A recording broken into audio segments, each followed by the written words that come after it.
ദേശീയപാതയെയും മൈലക്കാട് കണ്ണനല്ലൂർ റോഡിനെയും തമ്മിൽ ബന്ധിപ്പിക്കുന്ന ഇട റോഡിന്റെ തകർച്ച കാരണം 60ഓളം വീട്ടുകാർ ബുദ്ധിമുട്ടുന്നു. കൊട്ടിയം മൈലക്കാട് തുലവിള ക്ഷേത്രത്തിനും പഞ്ചായത്ത് യു.പി. സ്കൂളിനും പിൻഭാഗത്തുള്ള പഞ്ചായത്തിന്റെ കോൺക്രീറ്റ് റോഡാണ് സഞ്ചാരയോഗ്യമല്ലാതായി കിടക്കുന്നത്. റോഡിന്റെ ദുരവസ്ഥ മൂലം ഓട്ടോറിക്ഷകൾ വിളിച്ചാൽ പോലും വരില്ലെന്ന് സമീപവാസികൾ പറയുന്നു.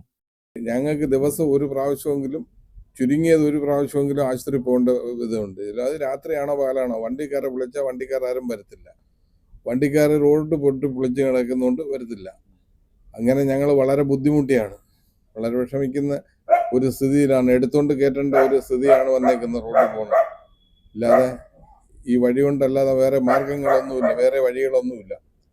ഈ വഴിയേ ഉള്ളൂ. ആഴ്ചയിൽ 3 ദിവസം ആശുപത്രിയിൽ എത്തിച്ച് ഡയാലിസിസ് ചെയ്യേണ്ട രോഗികൾ, വയോധികർ, ഗർഭിണികൾ വരെ ഈ റോഡിനെ ആശ്രയിച്ചാണ് ദേശീയപാതയിലേക്ക് ഇറങ്ങുന്നത്. ഓട്ടോറിക്ഷയിൽ ഹോസ്പിറ്റലിൽ പോയി വരുന്നവർ പോലും ദേശീയപാതയിലോ വടക്കേ മൈലക്കാട് റോഡിലോ ഇറങ്ങി നടന്നു വേണം വീട്ടിലെത്താൻ.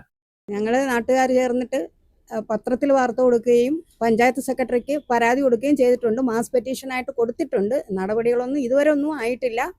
പിന്നെ ദേശീയപാത വികസന അതോറിറ്റി വന്നത് ശരിയാക്കാനായിട്ട് വന്നപ്പോൾ ചില തൽപരകക്ഷികൾ അത് പണിയാൻ പറ്റില്ല എന്നും പറഞ്ഞ് തടസ്സപ്പെടുത്തിയതായും കേൾക്കുന്നു. അങ്ങനെയാണ് അത് ഉണ്ടായിരുന്ന ടാറിങ് പൊളിച്ച് നിലവിൽ യാതൊരു വിധത്തിലും വാഹന സൗകര്യങ്ങളില്ലാത്ത അവസ്ഥയിലായിരിക്കുകയാണ്. ഇപ്പോൾ ഇതിലെന്തെങ്കിലും പെട്ടെന്ന് നടപടി ഉണ്ടാക്കി തരാം. വീട്ടുകാർ ചേർന്ന് കെ സ്മാർട്ട് വഴി പരാതി കൊടുക്കുകയും ആദിച്ചനല്ലൂർ പഞ്ചായത്ത് സെക്രട്ടറിയെ കണ്ട് വിവരം ബോധിപ്പിക്കുകയും ചെയ്തിട്ടുണ്ട്. എങ്കിലും എത്രയും പെട്ടെന്ന് തന്നെ ഈ റോഡ് സഞ്ചാരയോഗ്യമാക്കി തീർക്കണമെന്നാണ് നാട്ടുകാരുടെ ആവശ്യം. ദേശീയപാത വികസനത്തിന്റെ ഭാഗമായി ദേശീയപാതയിൽ നിന്നും ഈ റോഡിലേക്ക് കടക്കുന്ന ഭാഗത്തെ 30 മീറ്റർ ഏരിയ ടാർ ചെയ്യാനുള്ള നീക്കം ചില വ്യക്തികൾ തടഞ്ഞതായും ആക്ഷേപമുണ്ട്.